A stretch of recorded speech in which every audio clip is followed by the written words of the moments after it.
Ladies and gentlemen, boys and girls around the world, it's time to experience the O's on the Original Sports Podcast.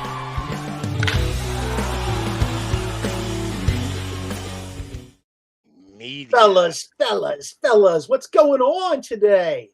What's going on, man? I just noticed that Chops did cut off his facial hair. He got like the Richard Pryor face going on now. Shit.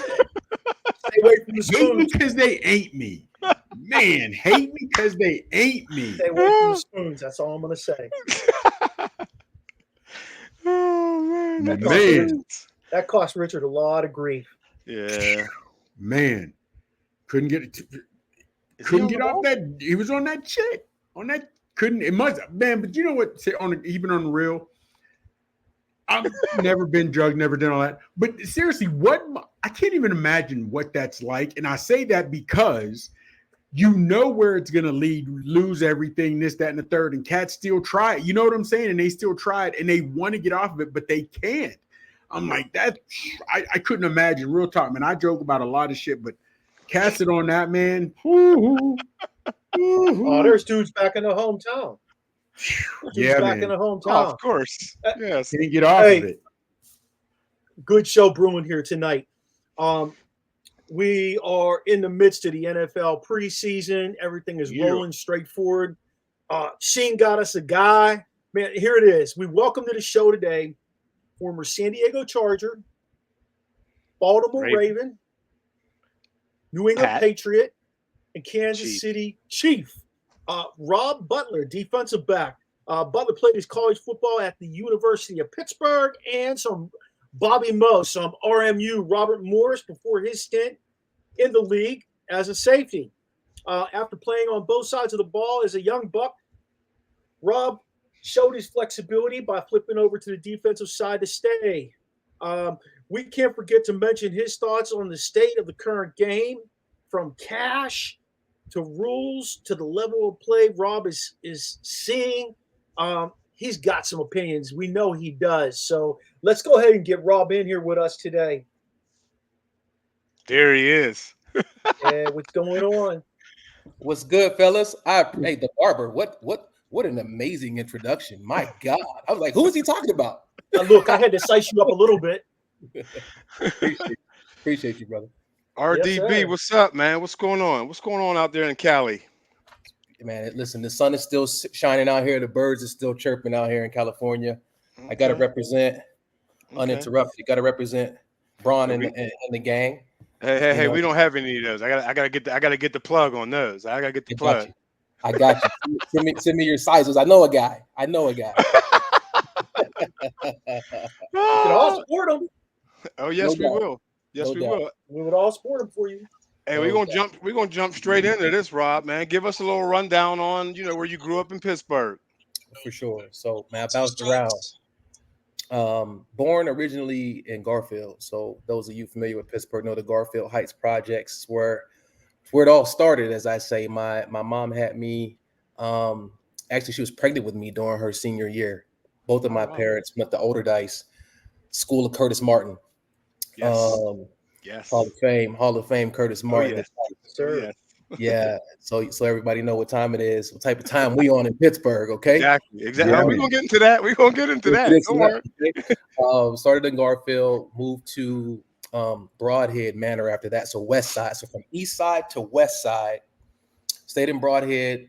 Then I moved to Swissville to live with my dad for a year. I was this close to being a Wolverine. Like I could have been a Wolverine. Commodore. Yeah.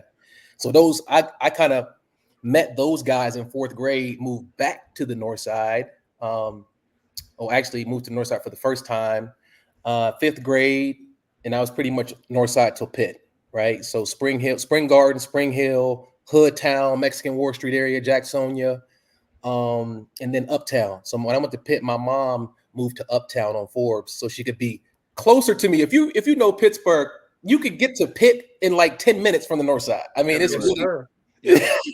She's like, that's in traffic. In traffic, it's like, Mom, you didn't have to do that, but these are all. Hey, look, these are all Pittsburgh. These are both Pittsburgh guys. Okay, good. Yes. The whole squad is Pittsburgh people. So yes. Perfect. The crew is missing a few. Copy. He'd be drunk. He'd be off the chain. Right? It's Monday night at 9. You know he'd be off the chain right now. Three sheets to the win, huh? Yeah. Oh yeah. It's always He's a teacher just like me. We drink all summer. No, I'm playing. Oh, it's funny. You got a good group. Yes. We try. Yeah. We try. We've been at this for a while now. Yes. You know, it's always interesting to talk to people and just get it out there. You can hear us and see us everywhere. Yeah. You know, which makes it a lot of fun. Right. I love hearing people's stories. It's like read a mini biography every time we talk to somebody new. We had this dude on. What was his name? Spinny Johnson. Played with the Globetrotters. That was interesting as hell. Yes, we got a guest coming on next week, Vicky Bullitt, right? So she played at Maryland, played in the WNBA. She two-time Olympics. You know, like we get some pretty cool people. Have y'all had Ashley Battle on yet? No. Got to get AB on here. Ashley. Hey, I forgot about that. Come on, Manchester, Northside. I forgot. Yes. Three-time national champion at UConn. Yes. I mean, you're right. Let me write that down. You're right. See, I told y'all the Butler be on it. I told y'all. She's probably the most decorated athlete, one of the top most decorated athletes in Western Pennsylvania in the last 50 years. I would say Ashley Battle is a top 5. She's with the Celtics now, right? Yes, front office. Yeah. Correct. Come on. My mistake, guys. My mistake. If you get Ashley, you might get Swin.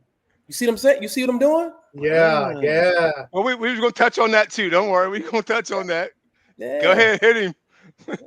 Swin Cash was legit too. Hey, let's talk about where it all started. Talk a little bit about where this football career started. What Pee Wee league was you in? Wow. Woo, man. So you taking me back to I'm 7 years old, living in Broadhead, right? Broadhead Manor projects. You had 2 teams that you could play for. One, you may have remembered the Sheridan Bulldogs. Yeah. Sheridan Bulldogs. And the second was the Crafton Cougars that became the Carlington Cougars. Okay. Yes. And so I played, how could I say this? Be PC a little bit. Let's say the Bulldogs, those were the guys that was real rough, like From the hood. Hood guys. Like we all in the same hood, but those guys either gonna be on the NFL or they're gonna, those guys had some anger to deal with, and football was therapy. I just naturally one of my best friends, his name was Kenny Townsend, the little brother of Otis Townsend. If you know Otis, Sheen. Yes, Perry Commodore. So Kenny was a year or 2 older than me, and he was like, "Man, you fast. You should play football." And I was like, I didn't know I was fast, and I was just running around. And so I signed up. My first year, I'm wearing 63. I don't know. I don't know. I just know that's a lineman. I didn't get a chance to carry the football. I had the forearm shivers. My dad went to Reed Sports. Y'all remember Reed Sports? No. Green Tree?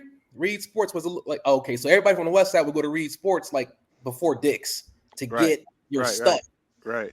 You played for Sheridan, you played for Carlington, you was going to Reed's to get your stuff. All right. So I played. I was like a backup left tackle or something like that, right tackle. It was ugly. You know, I had the Greg Lloyd face mask, the whole 9. It was bad. But I learned how to be in the trenches, though. I didn't know then what it would set me up or prepare me to become in terms of the physicality that was my game. Yeah. And we'll get to that. I see the question, so we'll get to that. But that being in the trenches, being willing to butt heads and get your nose bloody, that was my foundation. And the next year, guys, when Kenny and all them graduate, Kenny, Boo Boo, all these guys from the hood, they graduated because they were 9 and I was 7. It was wide open. The speed, nothing, like I was always fast, but I just didn't have any experience. Once the guys who carried the rock, because we ran a wishbone, once they graduated, it was my time to shine. So in 9 games, I had 42 touchdowns in 9 games. At that time, I was 8 years old. But you only played at one other team then. What's that? You only played Carlington. I played. Yeah, I played at Carlington. Okay. I played for Carlington. Okay. And so we played Canonsburg, Brookline, Stowe Rocks, Brentwood, Upper St. Clair. Who else? Fort Cherry. Oh shit. South Fayette, not Lafayette. Yes. South Fayette. We played all those guys, man. We played Montour, Bethel Park, Baldwin. That's a big schedule. Yeah, and it changed. This is kind of throughout the years. These are the teams that we faced. So 40 touchdowns. I said to my dad, "Hey man, I think I want to. Hey dad, I don't want to be when I grow up." He's like, "What?" I said, "I want to be an NFL player." He's like, "Boy, this is the middle of the game. This is like after a touchdown. I had an epiphany. I want to play in the NFL." He was like, "Boy, get your ass back in there and go hit somebody." Okay, that's about right. He was kind of dismissive, but you know, it was mid game, so I get it. I went back in there and I hit somebody. So that's kind of how it all got started, man. I fell in love with the game. I saw a path to transcend the projects. I found a path to earn a scholarship so that I can get college education without having to pay for it. And then obviously you had to play ball to get to the league, so it just made sense. Let me ask you a question. Did you have a phone on the sideline when you hit your dad up, or did you just yell up into the stands? Great question. You peeped that. He's perceptive. So my dad was a coach. He coached me. Shit. So when my first year he didn't coach me because I was a nobody, backup left tackle, whatever. The second year I came in and they were like, "Oh, Robbie's going to be our guy. We're gonna put the team on his. We're gonna put the whole team on his back, and he's gonna take us to the championship." Makes sense. And so my dad came out and was my coach. He coached me from pretty much 8 to I got the period. Oh. Didn't know diddly about X's and O's. Just pure athleticism. He gave me mindset. He gave me mentality. My dad was a dog. He never played because he was working to, get ready for my coming in high school. He ran a little bit of track, but he was, to your point, Chops, my dad was a ridiculous athlete. If you see my dad right now, the jeans at 61, he got a six-pack right now at 61. Like he looks like he's my brother. I look old next to my dad, which is kind of messed up. That's a fact. I got you. Yeah, he's just a freak. He was always fast, always strong. He was like an action figure to me growing up. So having him on the sideline, like you couldn't be a B word. You understand? Like your dad is watching, and he expects you to go 150%, and he expects you to dominate. He don't care. He doesn't care if that guy was the man at the league last 2-3 years. He don't care if the kid is older than me. He don't care if that dude's a savage in his hood. He's just like, you better compete. You got to take his. You got to run up in his face. I mean, you already told me you wanted to go to the league, so you set yourself up right there. Right? It's true. It's true. You was 8 years old telling your dad that shit, and he's like, "All right, let's strap it up. Now get in there and hit somebody." That's crazy, bro. You wasn't standing there with your hands on your hips like this. She gets all them kids for doing that. Nah, I couldn't put my hands on my hips. There was no hands on your hips. There was no bending over. Like you couldn't. I come from that, man. I was fortunate to have my dad in my life, as well as the coaches that I had. But having my actual biological dad, even though he was non-custodial, on the sideline for 7 years. Yeah, man. That's big in our community, man. It's huge. It's huge. Yes, so, look, Rob, let me ask you this real quick, man. Like, so you're in this thing now. My dad lived on Susquehanna Street in Homewood, so that's where my pops is from, right? So now, having said that, you do it all. You're Big 33, Fabulous 22. Now you might have played with my cousin. I went to Kiski, Hutcherson.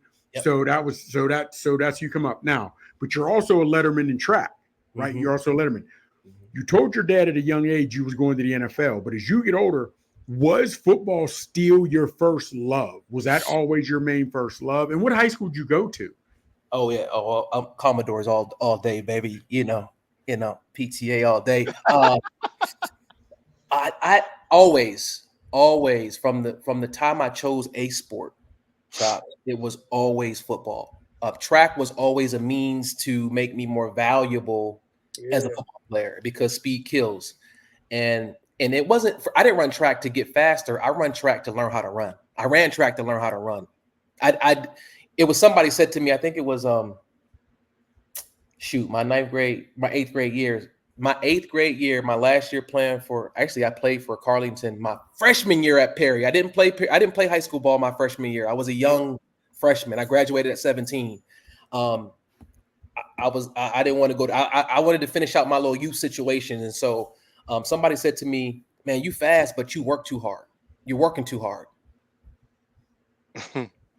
I was like, what does that even mean? Like, he's like, you smashing grapes. I played running back. And he said, you smashing grapes. You making wine. I was like, yeah, you're running it. You're a whole lot of movement and your feet are turning over, but you're not covering enough ground. So he's like, when you get to high school, you should run track. So that's why I got into track. But track was I never thought I could be.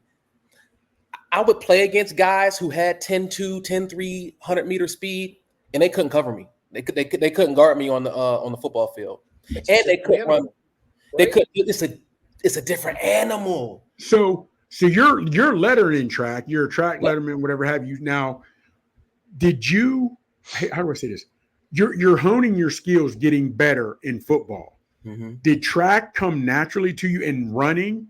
And were you putting as much time in the track as you were for the football field, or did track just, this is what I do, man, we just run? 9th grade was natural. Then I met a guy named Mark Hogan, who's also a Pittsburgh legend. Mark Hogan was my then girlfriend's dad, and she was a track phenom, right? And so I started training with him, and then he started recording me and breaking down my mechanics from my dorsiflexion to my knee lift to how my hands was. I was like, yo, this is insane. But I listened to everything that he said, and I began through him. I began to smooth out my running mechanics so I can run fast while not working so hard. And now I can maintain that speed. So if you turn on the tape my junior year and senior year, you're gonna be like, okay, first quarter he's flying around, fourth quarter he's flying around like it's the first quarter. It's because I was able to learn how to conserve my energy and still hit you. Maximum speed. I got you. You. Yep. Hey, so you went to Perry, guys. Of course, I know you guys had some great years there. And of course, you went to Pitt. I mean, I don't even want to jump into ask you why you chose Pitt without talking about your high school career. Of course, you played in the Big 33, so you must have scored a lot of touchdowns, had a lot of yards, shut down a lot of people, won a lot of games. Man, you had back then, before 24/7 sports, before Huddle. Was Rival out? No, there was no route. There was no route, but there was Don Lemons. Dan Hansen's, yeah, the blue chipper thing, and wow, All State. There was USA Today All American. I was a USA Today All American honorable mention as a corner, but I think that it was Metro Index football camp with Joe Butler that yes, I remember that. Took it back with that one. Metro Index football camp, Joe Butler. So we go there, and I ran a 4.4. I popped a 4.4 my sophomore year going into my hand junior. Time, or they had the laser then? It was a hand time back then. It was a hand time, but it was still the fastest time at the camp. At you know what I mean? And who else was there? Who else might have been there that year? I mean, Robb was there. There was a couple dudes from the Whippeal who were a little older, like the Medee Williams, the Woodland Hills. The Woodland Hills boys. They were older. They were a little older when I first started going there, but I always felt like I was a big dog. Like I didn't go into it feeling like I didn't have the chip on my shoulder like my son does. I was way more humble. I didn't even know that I was as good as I was. And had I known, I may have worked harder. I think it was Chops who asked the question, did you work as hard in track as you did in football? And at first the answer was no. And then I got with Mark Hogan. Then I started working at it. But even then, I never felt like I could be like Eddie Drummond. Like I would practice with dudes like Eddie Drummond and be like, I can't do that. Right. that dude is really fast. Like Right. he Fast Eddie Drummond. what? He's not just football fast. He's track fast. He ain't just track fast. He's football fast. I've seen a lot of dudes who were track fast, but they didn't have that quickness on the field. Eddie was not one of them. He could transfer over. Another name you just gave me. Thank you. Yeah, damn, man. We gonna have about 10 of them by the time we wrap this thing. Hopefully. So I scored a lot of touchdowns. Had a lot of interceptions. One of the questions was, what position did you prefer? And that really, I had about 50 D1 offers. That was gonna be my split down the middle, 25-ish for corner and receiver. Did you know you wanted Pitt off the rip or no? Nah, man. What was you thinking? What were you How'd thinking? they get you there? Okay. All right. All right. I'll say this. I had my 5 final, official visits were Pitt. I chose Pitt because, again, man, coming from a humble background, I wanted my mom and dad to experience an official visit because they didn't go to any of the other 4. Right. Back then, I don't think they paid for 2 people to come with you or something. It was just me. Yes. I remember. They meet you. Mm-hmm. So I went by myself. Right.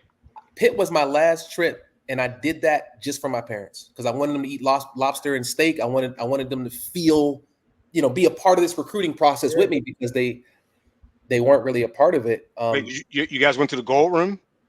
We went to Woodson's. Okay, it took y'all out. Okay. Yes, I do. Yeah. Woodson's Station Square. Station Square. Yep. Yeah. Back and it became a club. Yep. So I went. So Pitt was last, but I went to Michigan State. Rod and I did that trip together. Rod Rutherford. Mm-hmm. I went to Wisconsin. Michigan State. They wanted me for corner. Mm-hmm. I'll get to the stories after I give you the rundown. Head coach was Nick Saban. Oh wow. Shit. D coordinator was D'Antonio. It was who? Who was it? The coordinator was D'Antonio. Mark. Yeah. Mark D'Antonio. Yeah. Yep. And then Narduzzi came in as his D coordinator, right? After that, So that was Michigan State, right? Wisconsin was Barry Alvarez, and I was recruited by Jay Hayes, man, Jonathan Hayes' brother. Yes, yeah. Steelers. Yeah. I think they're from Western Pennsylvania or something, right? From Fayette County. Yes. There we go. Man, it's crazy. So he recruited me. He was the D-line coach at Wisconsin at the time, but he recruited Western Pennsylvania. Back then, they recruited areas. It wasn't like the receiver coach recruited all the receivers. Right. They had areas, geographies. And then NC State and Maryland. So those were the 5. I probably Pitt rose to the top. Maryland rose to the top because those were of the 5 the schools that told me that I could play as a true freshman. And it's all for DB. They're all looking at you for DB. Pitt, good question. So Pitt gave me the option. Literally was like, you're an athlete. You could play either or. You pick. You could do. And then Maryland was like, we actually want you to play both ways plus some running back. Was that Ralph? That was Vanderlyn. Oh, Vandersloot or whatever the hell his last name. Yeah. Coach Vanderlyn and Dan Rocco. Vanderlyn. Dan Rocco was the recruiter who recruited me. The Roccos, they from Western Pennsylvania as well. Yes. He went to Virginia after Frank that. Rocco? Frank Rocco, yeah, his brother. Yep. So that was the final 5. I chose Pitt because 1, I had no concept at 17 that redshirting could be such a great idea. Yeah. And nobody in my family had what this you were doing. Right. So I did have a mentor in Chuck Sanders. Chuck Sanders was started mentoring me like I was 13 years old. Chucky Sanders? Yeah, I met Chuck through church. It was a church thing in Macedonia Baptist Church. My age. Yeah. He's an old buck like me. Right, 50, maybe he's Chop's age. 56? 57? I'm 58. 50. Yeah, Chuck's probably closer to 58. You're right. Yeah. You're right. So his whole thing was just we didn't have a methodical approach to recruiting, guys. It was just like I wanted to play as a freshman. And when Nick Saban came to my house with Golden Rule, Pat Rule, Pat Golden Rule came to my crib, sat down at my kitchen table, all business. He had on his suit jacket, and Golden Rule's an extroverted guy, cracks a lot of jokes. Coach Saban, he was straight face Saban. I'm like, dang, like lighten up. He had this aura of an executive, like a CEO of a Fortune 500 company. Then this is 1998 when he's sitting in my living room. Wow. He sits down, and I asked him what their plan is for me. He's like, "Well, we like you at both, but we really like you at cornerback." Cool. He said, "Yeah, but we're going to redshirt you, give you some time to get bigger, stronger, and faster. Blah blah. Learn the system. Yada yada yada." Yo, I stopped listening after he said he was going to redshirt me. Like because I was so ignorant. I'm like, yo, what are you talking about? Like I go up against grown men. Like I can play, not knowing there was 2 returning seniors. Let those dudes start, take that red shirt, get bigger, stronger, and faster. And he told me, he said, if you red shirt, you do everything I tell you to do, you'll be a 4-year starter and a first-round draft pick. I guess I didn't believe him. I didn't believe anything he said after he was going. After he said, because you was probably looking down at him. Yeah. I'm like, and so he left.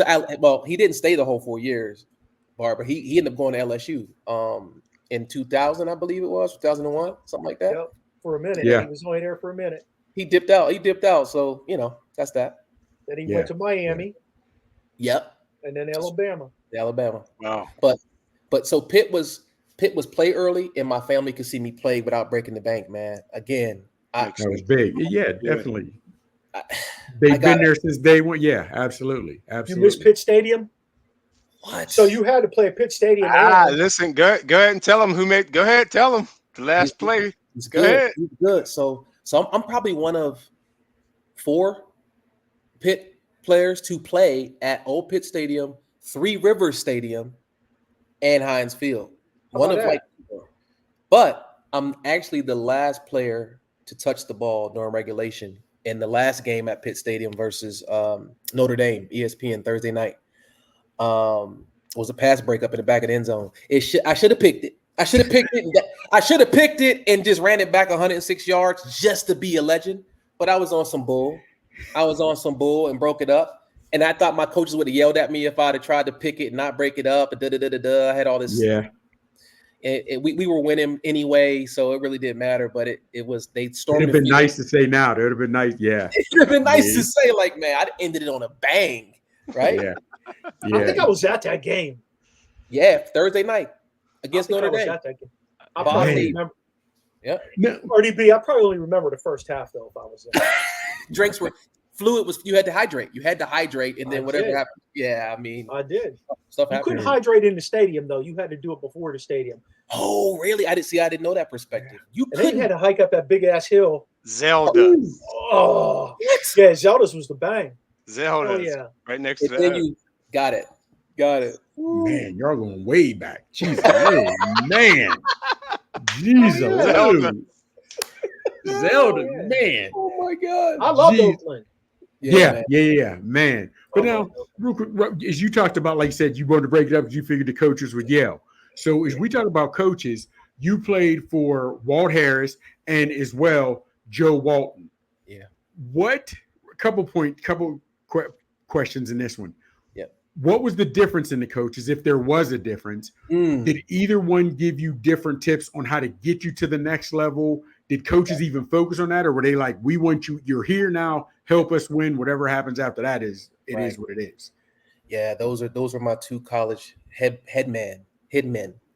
Underneath them, I had some great coordinators. But to answer your question, Chops, is Walt. Love Walt. Walt, I love you. If you see this, I love you, man. It's coming from love, but it's true. He focused on the wrong things. He focused on things like sideburns above your earlobe. Because he was older too, though. Yeah, he focused on like no earrings. Right. He focused on how you looked. Like he would say little things about your hair and it was almost kind of like, yo, you really can't, you probably shouldn't be saying that out loud. Especially nowadays. Yes. you couldn't even mention it nowadays. You can't even think it nowadays. Right. Like your mind, your shit's getting canceled. pinpointed. Yeah, that's it. You're That's done. it. They taking your statue down. So he was big on discipline. He was big on integrity. He was big on we over me. So I gleaned something from Walt that was valuable. He caught me when I was at my youngest, the most immature. So he helped me to look in the mirror because he would do stuff that didn't make any sense to me. And now I didn't look in the mirror until I transferred. I was too pissed off there to look in the mirror because I thought I was right. When I transferred, I had time to reflect, and I realized what he was trying to do and where he was trying to guide me and push me. I look back, and I actually tried to circle back and go back to Pitt. Most people don't know this is like an exclusive. I transferred to Robert Morris, got them to release me. Crystal Sala gave me my release, transferred to Robert Morris. I have a week to reflect. 9/11 happened, so that buys me a little bit because the world shut down. Yeah. That kind of bought me a couple more days because there was supposed to be a cutoff. I got it like an extra week to make my decision. I tried to go back. By the time I tried to call, I called Coach LaSala. I was like, man, I made a big mistake. I want to come back, Coach. I hope my scholarship's still available. He said, Robbie, I wish you wouldn't have left. We gave your scholarship to Brandon Myree. Brandon Myree transferred from Bama. Was supposed to come into Pitt with me. So Marie was on my visit. Gerald Hayes was on my Pitt visit. Jabbar Gaffney was on my Pitt visit. Rod Rutherford. We were all talking about how we're going to be the class that turns Pitt around. And that class ended up being the class that turned Pitt around. I just didn't get to see it through. That class had 11 guys make an NFL club. Like, that's insane. That's insane, right? No Larry Fitzgeralds or Tony Dorsetts or Dan Marinos, but Lusaka Polite, Gerald Hayes, myself, Rod, Matt Morgan, on and on and on and on and on. A lot of guys got pro shots and didn't actually play in an active game, but 11 people got pro shots and went to camp. That's pretty remarkable. Yeah, it is. Fast forward to Joe Walton. When I got to Robert Morris, I now know a lot more about the game. Joe Walton is intentional. He coached at the Jets in the 80s, so he has a pro mindset. He taught me it's not about talent. It's not about talent. He thought I could play in the league at both positions, but I played receiver. I moved to receiver at Pitt before I transferred. Set foot on the field. First game at Heinz Field, I was on the field. I actually quit during the game. If we have time, I'll circle back to that. I quit in the middle of a game. That's a wild story. Antonio Brown style? Did you like take off your shirt? I didn't do that. Like It was quiet, but it was similar. It was very similar. I was fed up. What was the Bills DB who quit? There was a Bills DB who quit during the game at halftime. He retired. Yes, he retired. Yeah, he retired at halftime a couple seasons ago. Man, you can tell that story now. We got time for that, Joe. Go. Yeah. Okay. Believe that. Spill the beans, bro. We're playing South Florida or Central Florida at the crib. First game at Heinz Stadium. And when we went 4 wides, I would be the fourth receiver. I would come in as the Y. Unless they went big, then a tight end would come in as the Y. So when we went regular base personnel, I was behind Antonio Bryant. They put me behind. I was a second Z. So Antonio gets hurt. I'm like, I'm the second Z on the damn depth chart. So it's go time, baby. I throw my helmet on. Well, Harris is like, give me. And I look him in the eye like, you mean me? Yeah, I'm right here. Like, give me me. Like, give me Rob. Yeah. Right. He's like, give me Yogi. Oh, Yogi Roth. 5'3" Yogi. Hey, that's my brother to this day. I know. Bro is a walk-on. Like, he's literally a walk-on. But he is the coach in the locker room. Yogi knew every play and every scheme, every check. He was a student of the game, an intellectual. And you watch him do his Big 12 talks, and now he's doing his sports. Follow Yogi Roth on Instagram. Yes, get him on the show. He always was that guy. He always was that guy. So Yogi goes in. True story.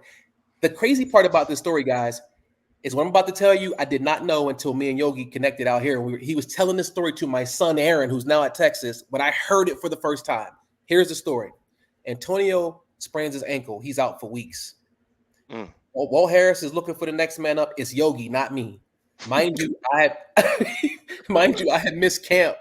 I missed camp due to injury. I'll get into that later. I had a debilitating injury or a condition where I wasn't even supposed to be playing football, but here I am. Yogi catches a pass across. It was a dig or something. He gets blasted by the safety in the corner. He gets back up. He's down, and I'm like, oh, Yogi's hurt. Antonio is clearly done. Like he popped. His helmet's off. Shoulder pads, he's done.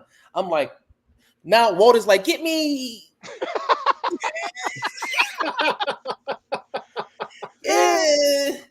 Robbie, get in the game. I was like, oh, listen, my teammates know what it is because I tear their ass up at practice.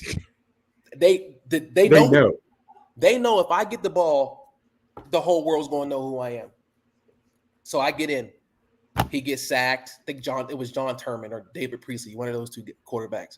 He gets sacked first play. Second play, they call a run. I'm like, yo, give me a bubble, give me a hitch, give me a slant, give me a comeback, give me an out, give me anything where I can catch the ball in space, make somebody miss, and it's curtains. Guess who's feeling better, guys? Bryant. Yogi, bro.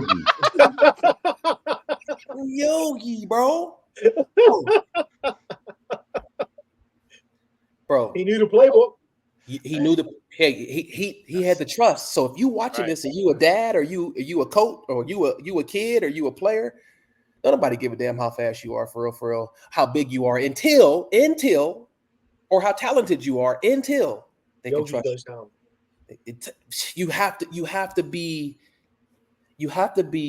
a real student of the game. You have to be a real football intellectual. Wow. You have to have the mental part, and that's just X's and O's mental, but you also have to be emotionally intelligent to be able to manage your emotions, your outbursts, and be able to handle competition and constructive feedback. That where I'm from, the way the coaches talked to me at Pitt was the first time I ever got cussed out by a grown man who wasn't my dad. Oh wow! So I wanted to fight.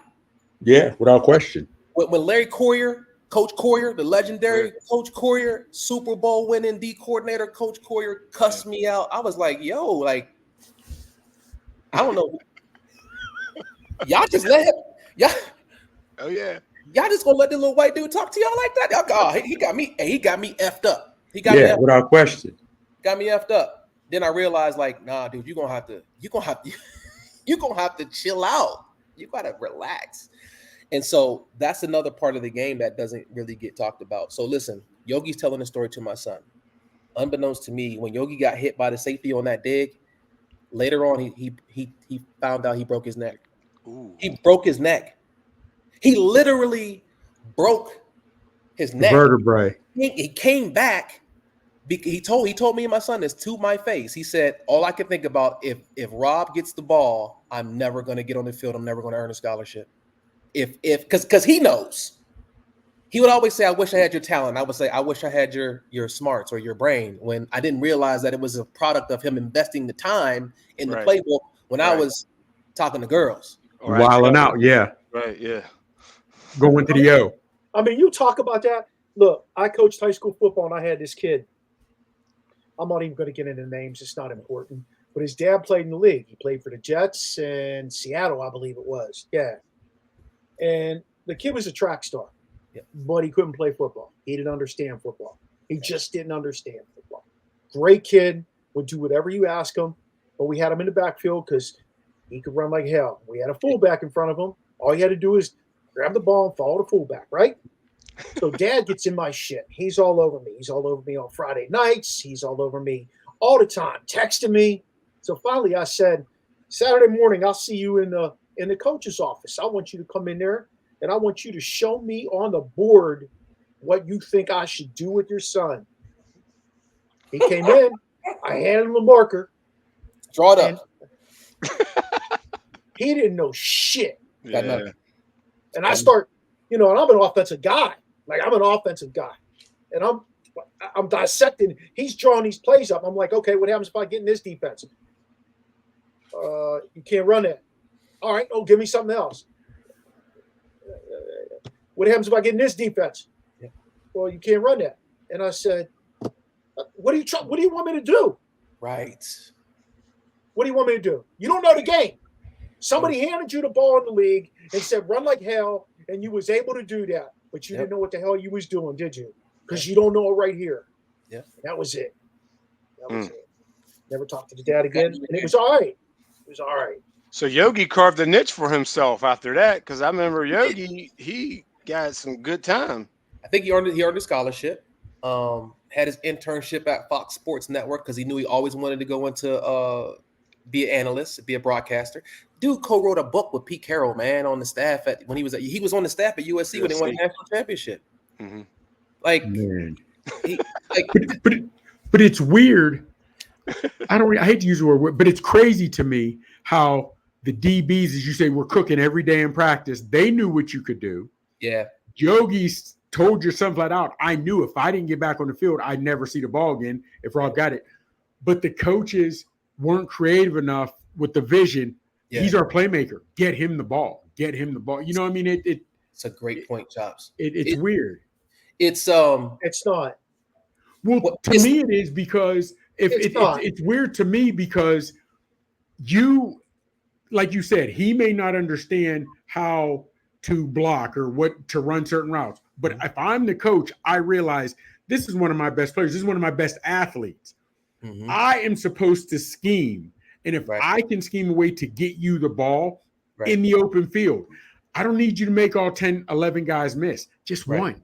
You know what I mean? Because with your speed, that's where I'm like, because we see it nowadays where the coaches will draw up plays for certain players to get his athleticism working. And well, that's funny you say that, Chops, because when Pitt played Penn State, they did that for Rod Rutherford, didn't they? They sure did. That's how he cut. That's how he had the touchdown on the sideline. That was the only touchdown of the day, right? That was a tag. Like they made the play for him. But you're both right. I know the barber is dying he's dying it because the coach in him is like, listen, and so I know where he's going. So let me say this for color, and then I'm gonna tee him up because I know where he's going.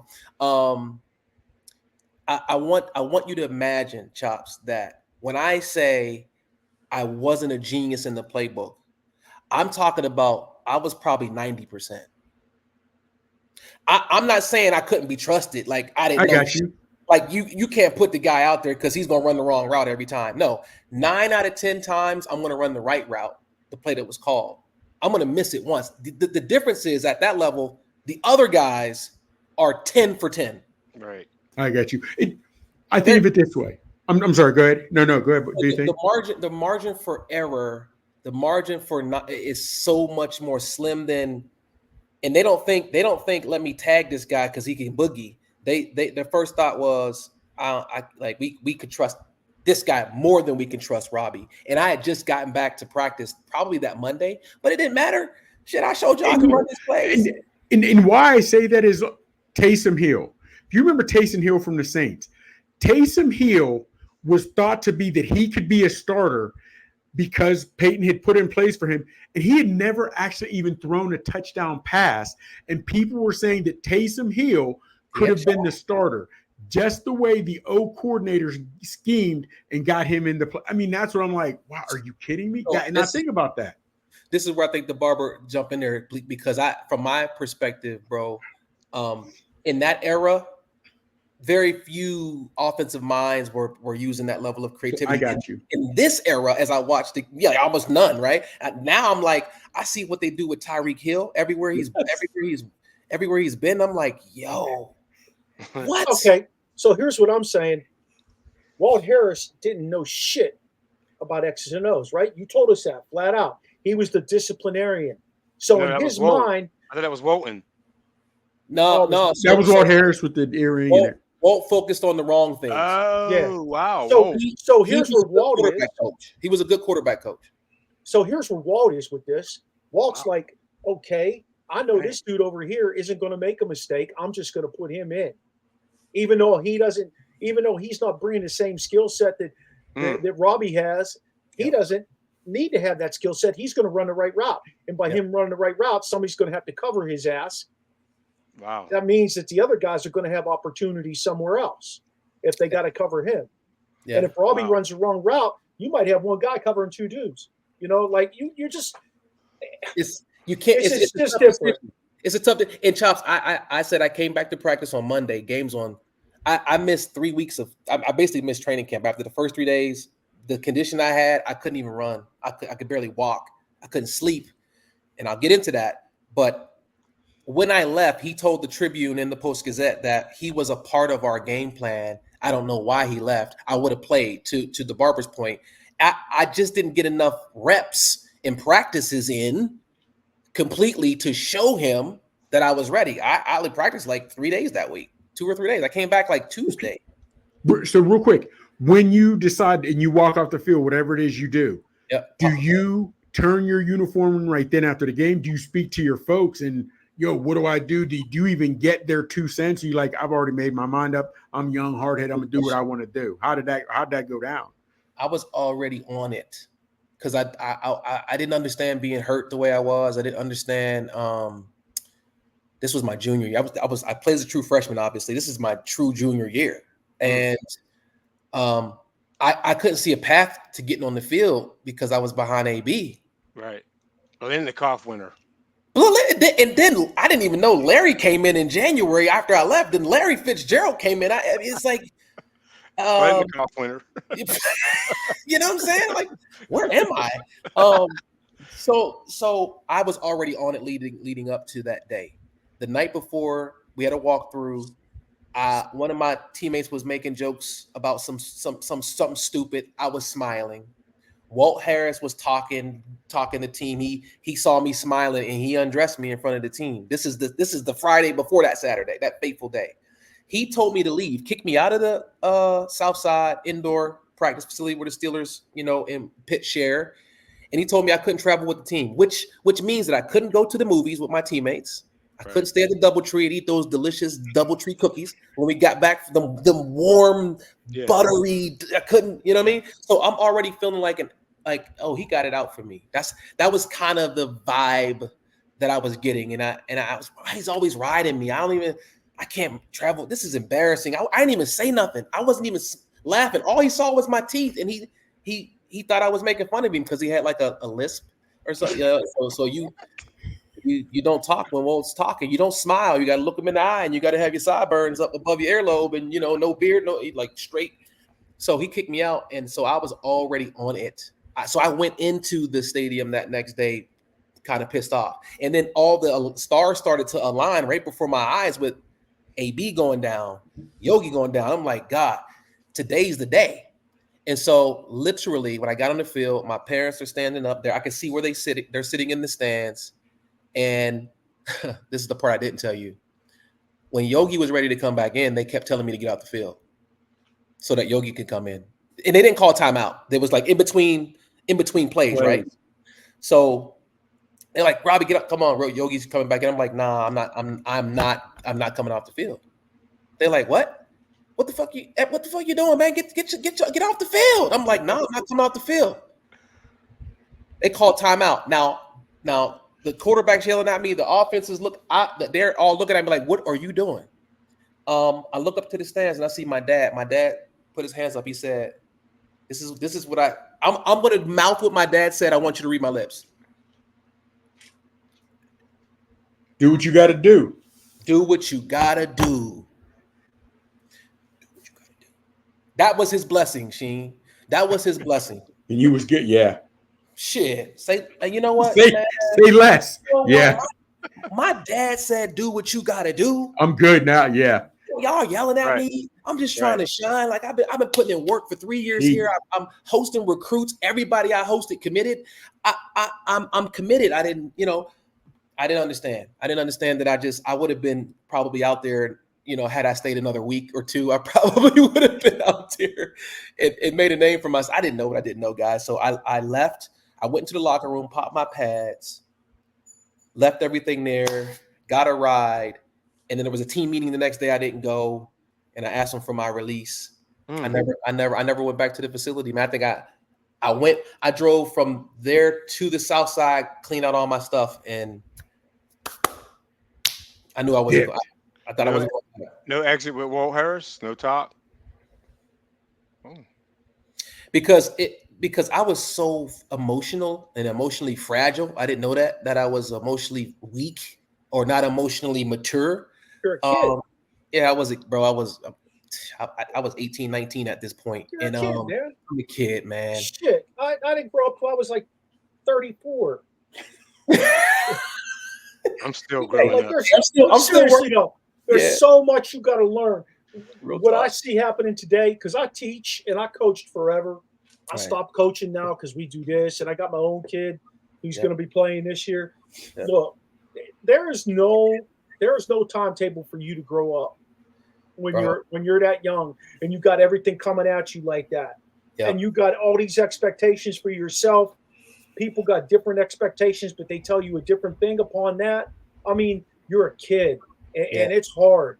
I would never fall feeling that way or doing anything. And I had elders, bro. I just didn't listen to them. Like my dad was like, "Are you sure?"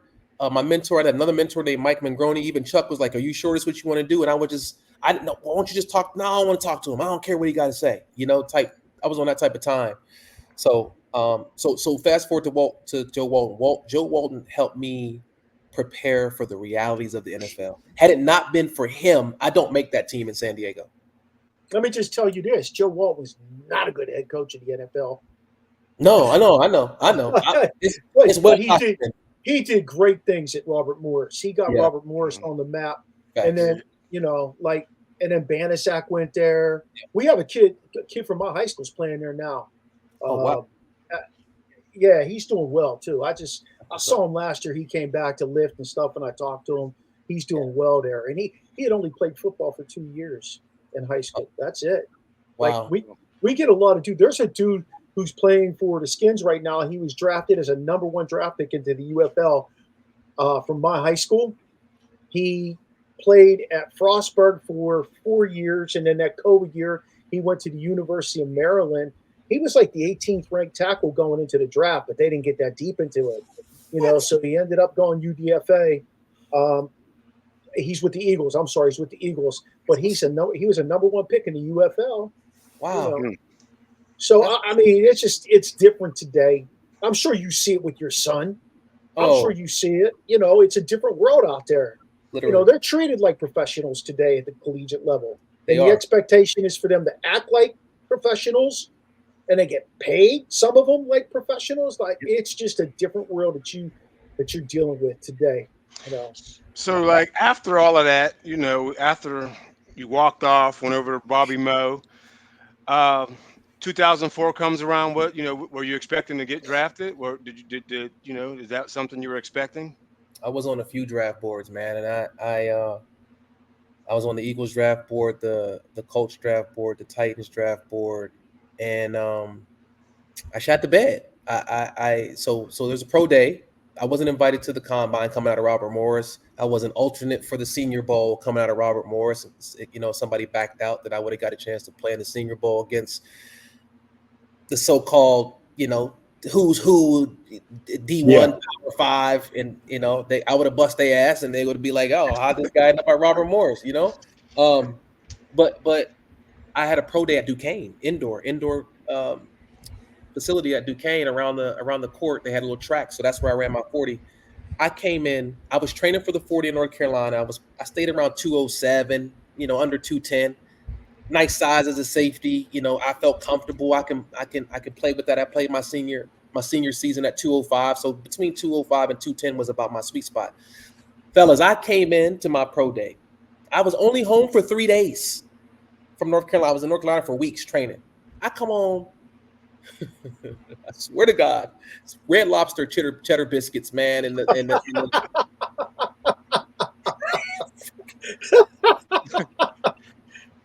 221 pounds on my pro day. 221. All those damn carbs and the linguine, seafood linguine I was eating with all the damn cheddar biscuits. Like I was at a buffet. I've been so disciplined for so long. I just came home and went crazy. Wow. So I weighed in. And I was like, yo, this is wild. Let me go to the bathroom, try to, do something. Yeah, try to do something. Golly, 10 pounds heavier. So I came in heavy, waterlogged, nervous as all get out. Man, I ran a 4.65. Woo. I had ran 4.47 laser before I left. Was that a 50-yarder? Right? Oh shit!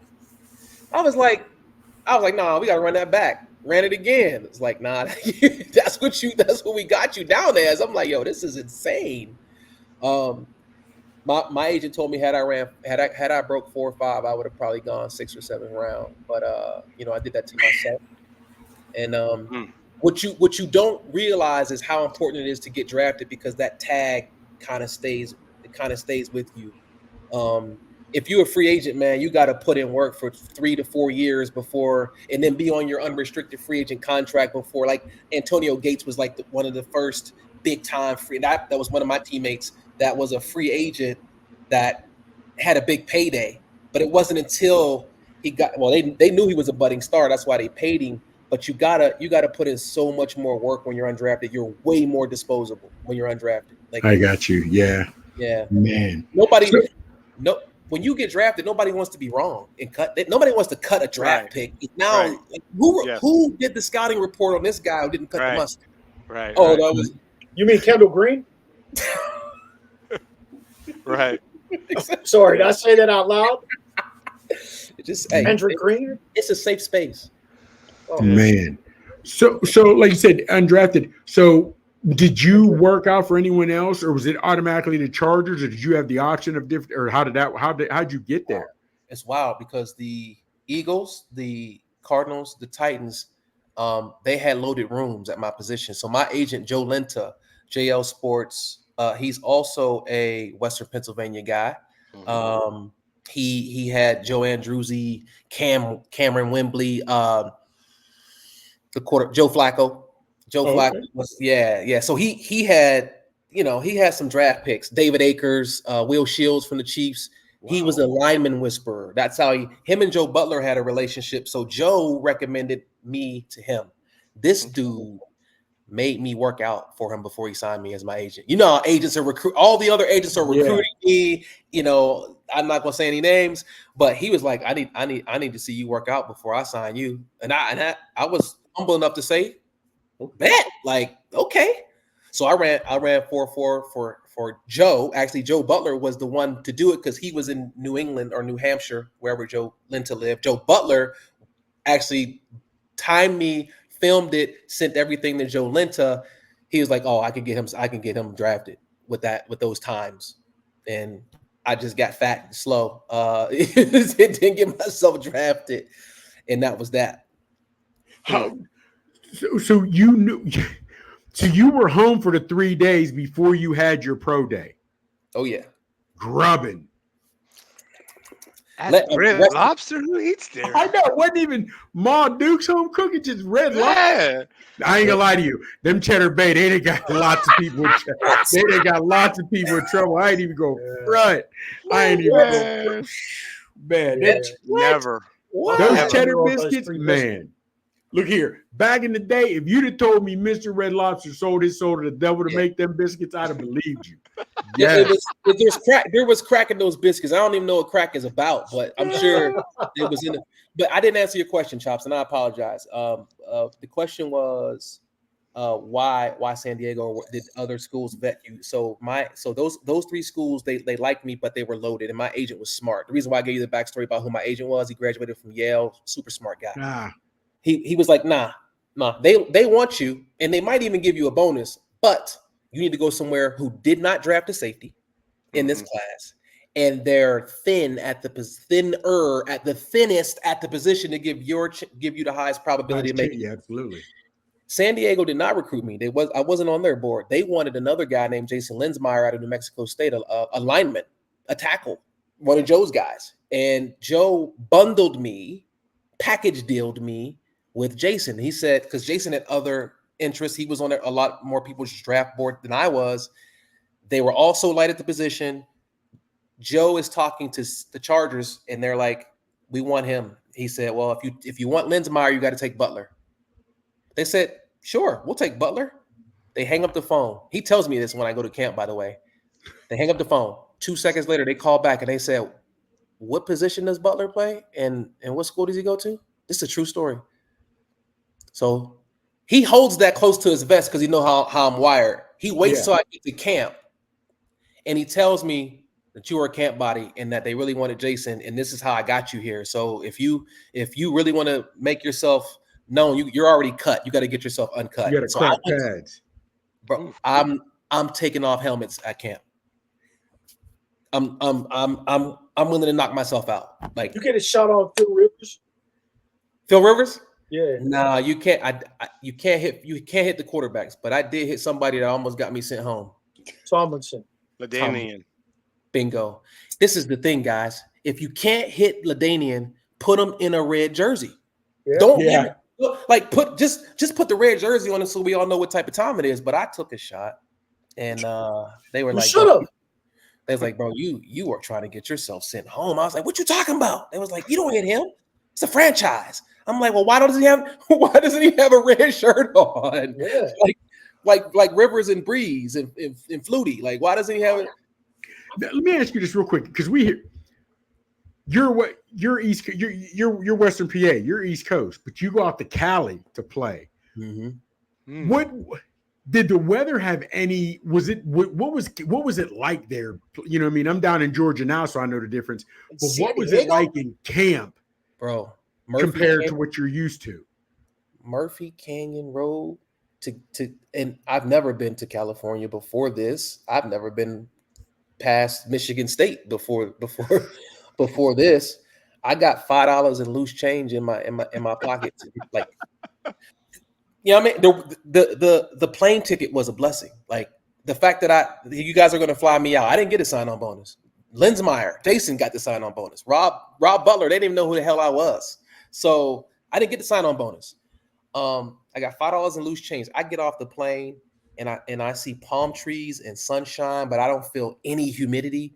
I'm blown away. I'm like, what? Am I still in America? And then I fall in love with Southern Cal. The vibes, the practice facility was situated in a canyon. Like, there's mountains and real grass, fields, manicured, greenest grass, the fastest grass that I've ever seen and played on, like a golf course type, type greens. And I'm blown away, man.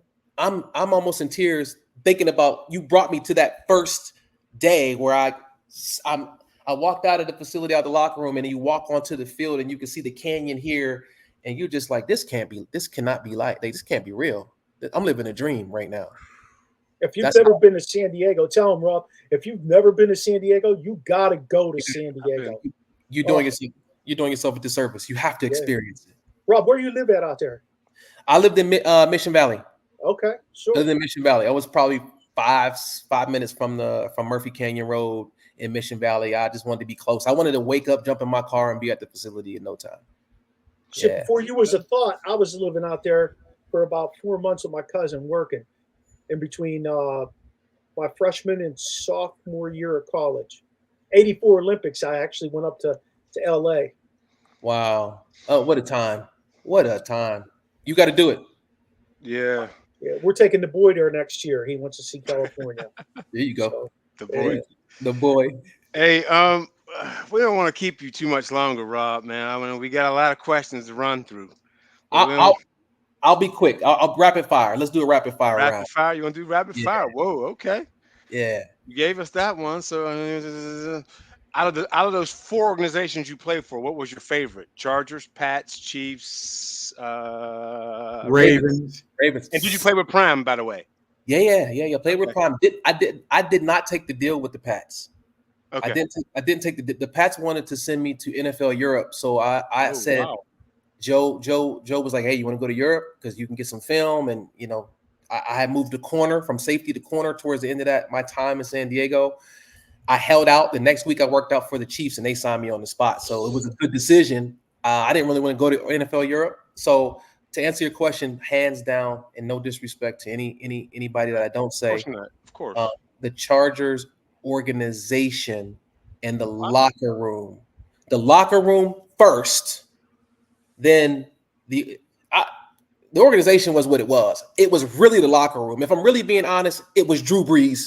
It was Drew, and it was LaDainian. The leadership that those guys led with and modeled for us, 25, 20, I was 23. They were probably 27, most of the guys were married. Most of the guys were under 27 and married. They're family guys. They were good, Christian dudes. Even though LaDainian was a superstar and Drew was a budding superstar and Antonio and a ton of other guys, nobody was bigger than the team. It just felt like nobody was bigger than the team. It was we over me. Contrast that to the Ravens, man.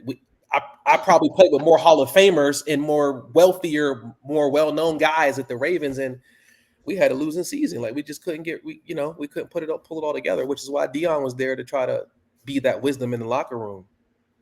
Okay, man. Look, and I know. Here's my thing. We hear it all the time, real quick on ESPN. He's a cancer in the locker room. He's dividing the locker room. But like you just said, these guys are married, and you've been on, on teams. They're married. They got children, whatever have you, and families. How much do locker rooms really get divided if a player and a coach are going at it or whatever have you? You know what I mean? Because again, you guys have real situations at home that don't have a thing to do with what they got going on. And in football, it's next man up regardless anyway. Yeah. So how much truth is to that? We see this all the time on ESPN. It's louder now. So if we had in-house beef, the media probably wouldn't even know that there was a rift between. We weren't that cavalier to or verbose as players to speak against the coaches publicly like that back then. You just and even if you guys had beef, did it stop you from doing what you were supposed to do on Sundays or in practice? That's what I don't get, because this is how you pay your bills and feed your family. So I will say this. I will answer it this way, because this is true. To your point, it's like that's happening over there. It's disruptive because it's a distraction. But the real thing that messes up the locker room, the culture, is when a player undresses a coach or talks back to a coach and is not reprimanded or there's no consequence. That fractures the culture, because now the rest of us onlookers who just watch this exchange is kind of like, I don't know how much respect I got for you after you let Buddy just rip you a new one in front of, like, what the heck is going on here? And that happened in college too with Walt. You know what I mean? We had some fiery people. Whatever. That's interesting. That's really interesting, because they say that Coach Tomlin is one of the best coaches to play for, yet he has beef with dudes and they come at him. Like, that's pretty interesting to me. It's unfortunate, because you have a guy who really has his heart in the right place, and you're trying to be a mentor and a coach to a lot of guys in a lot of cases, unfortunately for us, that come from fatherless homes. And so you're experiencing that immature child as a grown man who's got millions. Oh, now you can't tell them nothing. Yeah, right. It's like a microcosm for what we're seeing in college with these NIL kids. These guys are making hundreds of thousands of dollars, and several are making millions of dollars. Millions. Yeah. Millions. Hey, let me ask you this: you still a Steeler fan, or is that over? Oh no. I had a trial for the Steelers in 2009 for a features contract, and I had messed up my toe. My toe was toast, and Coach T actually, what's the guy's name who was the GM? Not Colbert. I don't know who. Colbert. Yep, it was Colbert. So he used to coach at Robert. He had a connection at Robert Morris, so somehow we got connected. Maybe it was his wife or something. We got connected. He had me set up for a workout with Coach T. I had surgery in August of 2008. Had to work out in January of 2009, and it just had a calectomy, turf toe. They went in there and tried to clean it up, and I was done after that. But so to answer your question, the barber, 100, man, I was this close to to become a Steeler, like to play for the hometown and the black home team. Yeah. What's that like though? Like, here you are wearing a San Diego jersey. Here you are wearing a Baltimore jersey, but yet your heart is in Pittsburgh. What's that like? What's that feel like? Man, you I'm just impressed. you have to you have to respect the team that's paying the bills and keeping the lights on, because you honor who's signing your checks. But back then, you look at the Steelers and that if you play defense, and then when Ben start having his run, shit, if you played offense, you just they were just clicking on all three phases, and they had that dog that was reminiscent of how my dad brought me up. It just felt like an identity thing for me. Without question, makes more sense to be a Steeler than anything else. And the Ravens was probably a close second. That defense was nasty. I can see That Rex Ryan defense was nasty with Ray and Ed. Yeah, go ahead, Shane. We're gonna spin, man. We're gonna go over to your son Aaron, man. AB3, as you like to call him. Committed to Colorado. Oh, USC first. Oh, that is right. I forgot about that. USC first. Oh man, I forgot about that. Home team first. USC. Yeah. Then he jumped over to Colorado, and then finally at UT, Texas. How's he doing in his first camp? Hey, he starts tomorrow. So it didn't even start yet. Nah. Wow. So I was just talking to him about 2 hours ago. He's getting some power steering fluid for his scat pack. Wait, he don't got an NIL deal? Oh yeah. He's all right. He's all right. By his own power steering fluid. No, he was asking me what to do and what do you. Yeah. No, he's so on here right now, we can say he's officially out of your pockets. Oh yeah, he's way out of my pockets. He's way out of my pockets. That's a beautiful thing. Okay. Was there a reason why he jumped from the Buffs, or you just that he just better fit at Texas? Yeah, there's always a reason. He jumped from USC because they wanted him as a corner. Right. And at the time he committed, he may have been open to playing corner, but he committed so young. He was Lincoln's. He might have been Lincoln Riley's first commit in 2024, first or second commit when he first got first. Yeah, I think it was his first. Yes. He had just got here a week prior. Aaron committed at a recruiting event. Yep. And by the time Aaron's junior year was concluding, I had asked him, because everybody was starting to talk about him being an athlete. I know that game, and I know how tough it is for you to be an athlete and get drafted high in the league. So I was like, plus the wear and tear on your body. I'm like, listen to me, man. I don't care what none of them jokers is saying. I don't care what Travis Hunter's doing. You need to pick a position. So they wanted him to play DB. They liked him at DB. They thought he was one of the best DBs in the country. And he was. And so he decommitted because he told them that he wanted to play receiver, and they were kind of like, but we want you to play DB. Boom. He commits to Colorado before their first season. So he commits to Colorado in May, going into their first season under Coach Prime. I think once he saw how that season unfolded and kind of how the team imploded a little bit, that didn't scare him so much as the social media and he felt like there was just too much distraction. Like, he's more of a football. I don't need all of that. Right. I just want to play football. I just want to play football kind of guy. Yep. So, and he didn't know, if Prime was going to go to the league after Shador left. He knew Shador was going. He might have 1 year with Shador, but then what happens after that? We don't know if Prime's going to the league. We don't know who the quarterback's going to be.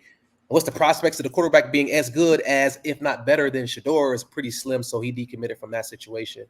And then, man, Texas came in. He always liked Texas. They came in like a dark horse. They needed speed. Is that Sarkisian? Steve Sarkisian, yeah. So now he is on the offensive side of the ball. He's playing receiver. Is he? He is. Now what'll be interesting if you can keep in touch. Like, Manning isn't starting, but I'd like to know, since your son, he's gonna have. Who's better? You know what I mean? So and the players know, regardless of who the coach, the players know. Yeah. So I'd like to know, after a couple practices, he threw camp. Dad, this is what's shaking out. This is who's better. With his size, real quick, what's his size compared to yours? Now, of course, he got Wade's better nutrition that we didn't know about back in the day. He's stronger, but he's way small. Because you weren't lifting that period. We didn't do. We never really. Okay, go ahead. But again, my senior year at Perry. I'm 6 foot 175. Aaron is 6'1", just a hair under 6'1" right now. Probably 172, and he's been there since he graduated early. And he's been there since January. He's more of a narrow frame than me. I could be a strong safety. I could have been a running back, right? I could slim down and diet and play corner. So I had this range. He ain't playing a running back or no strong safety. Like his butt's like this big. You know what I mean? So with your experience, right? Yep. Going cornerback, talking as a corner. Yep. Who is his game more like? Would it be a Fitzgerald? Would it be a Moss? Will he run by? Does he? Who does he? As a receiver? Yeah. Who's his game more like? What would you? I would say if you were to look at a player comp in the league right now, you could look at Diggs. Diggs is his comp. Diggs is his comp. You could look at Ayuk. Okay. Ayuk. He's super twitchy. I'm looking for somebody who's got crazy yak because after the catch, that's when he's big time. Yeah. Is he going to get the rotation this year? I think that later in the season, this is the most stacked offensive receiver room in the country, in my opinion. If you look at our roster, you'll see Isaiah Bond, the transfer in from Bama, who's projected first round. You'll see Matthew Golden. You'll see Silas Bolden, who is the most experienced guy and really a sleeper in that group. These are all transfers, by the way. So you got a Bama transfer, a University of Houston transfer, an Oregon State transfer. Okay. Then you got a five-star and a high 4-star in Jonte Cook, who's from Texas, who's now a sophomore. He caught 8 ball. He's got the most catches from everybody who's returning that was there the prior year. So you got him as a sophomore. You have DeAndre Moore from St. John Bosco, who was a high 4-star coming out who can boogie. You've got Ryan Wingo, 5-star out of St. Louis, who was recruited by every big boy. I mean, he's like 6'2", 210 right now. He look like a pro right now. And he run 10-3. And that's he's the one that told them, hey, you need speed, you need to go get my boy Aaron. So he turned Texas on the air, and they played for Fast Houston in the 7-on-7 tournament. So they got a history together. And that's like, one of his closest friends right now. So he's smaller in build, he's faster than me, top end. He's probably equally as quick twitch-wise, but he got that dog. He plays offense like a defense. He's gonna punch a safety in the mouth who's 225. He's got Chris Jackson coaching him up. Chris Jackson knows what it takes. Yeah, that's going to be good for him. That's a pro receiver coach for y'all who don't know. Chris Jackson came from the Jaguars. Yeah. Hey, let's jump down to your greatest accomplishment in life, Rob. Football, love, your wife, your kids, what you're doing now. I mean, being a dad. I mean, I follow you, of course, on Facebook, and I see all the things you do. But yeah, your greatest in your mind, what's your greatest accomplishment? It's hands down my wife. Okay. It's hands down. It's not even nothing that I have done, nothing that I will ever do will supersede or overshadow the decision to ask my wife to marry me. Because let's just start with her. Like, I'm not who I am without her in my life. We grew up together. We got together 18 and 18 years old, got married at 20 and 21 respectively. I'm married with 2 kids at Robert Morris. I would bring my kids to practice. Wow. And the trainers would watch them when I couldn't afford daycare or my wife was at school. That like I like, it's a story. It's so many layers. Yeah, bro. I mean,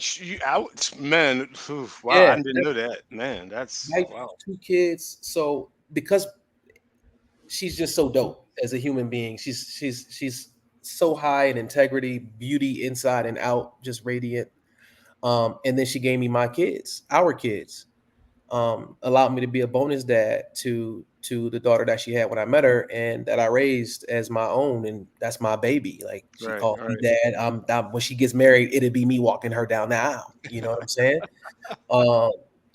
Though the family that we created gave me a sense of purpose that nothing else could have given me. So I'm a wild boy at heart. Left to my own devices, I'm a wild boy. But because of her and the kids, I move with a sense of purpose that I wouldn't move with if I was a single man. It's the best thing that ever happened to me, yo.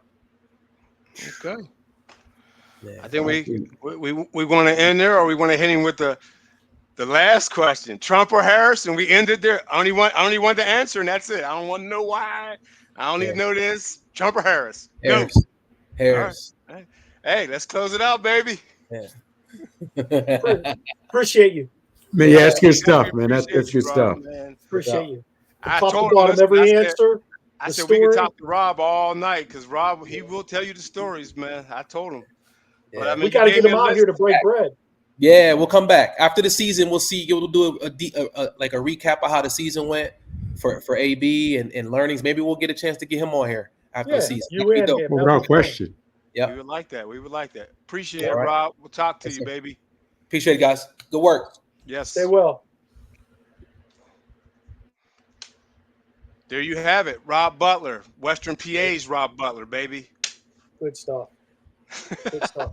It just, you know what? I think we could talk to 10 former NFL players that I don't think they would bring it to the show like he just did. Oh no! I told, Rob. I already knew how that was going to be. He's just genuine. Oh yeah. He's just genuine. You can Yes, feel it. Oh yeah. You could feel it from top to bottom. Yeah. You know. Chops, wrap it up. Tell us where we can find you. Man, on Instagram, Big Chop 79. On Twitter, The Real Big Chops. On Facebook, by my government name, Michael Gregory Mills. Holla at your boy. Hey, I'm now Rage Against the Rasheen on Instagram. That's where you can find me. Rage Against the Rasheen. That's where I am. Of course, Rasheen Hill on Facebook. I don't know what I am on TikTok. Somehow I'm on Threads. I don't know how that works, but that's an automatic. Oh, okay. It just works with Instagram. From X. Okay, well, X pushes you. Okay, that's where I'm X at. X gonna give it to you. X gonna give it to you. Barber, where can they find you, baby? Hey, I'll tell you where they can find T Sizzle. They can find him in the Dominican Republic sipping some cocktails right now. I hope he didn't get arrested. Pirates just went up. Hold on. Pirates just tied Houston 2-2. Okay. Teams did not look great tonight. Let me just say that. I'm gonna turn it on. They got T Sizzle. You can find him on Instagram and Twitter at 1T Youngie. And you can find us, the Original Sports Podcast with Mark Maradei, our website, podpage.com, Original Sports Podcast with Mark Maradei. You can find us on Facebook. You can find us on Twitter. And you can also find us on Snapchat at OSP with MM. And you can also find us on Instagram, TikTok, and YouTube at Original Sports Podcast. Shout out to our networks that we are part of: Manning Media, Let's Talk Sports Network, Sideline Sportsnet, Elite Sports and Entertainment Network, where we are on Tuesday nights from 9 to 10. And also a shout out to Peak One Sports, newest network we've joined. So you can email us with any comments, questions, suggestions for future guests. We'll even let you come on and talk your piece if you need to. That's it. Original asking. Yeah, I got some folks who want to come on here. Come on, bring it. Original Sports Podcast at gmail.com. Shout out to Steve Medley for doing the voice intro. Charlie Hodgson for actually doing the intro and outro. And don't forget to join us next week to experience the Big O on the Original Sports Podcast.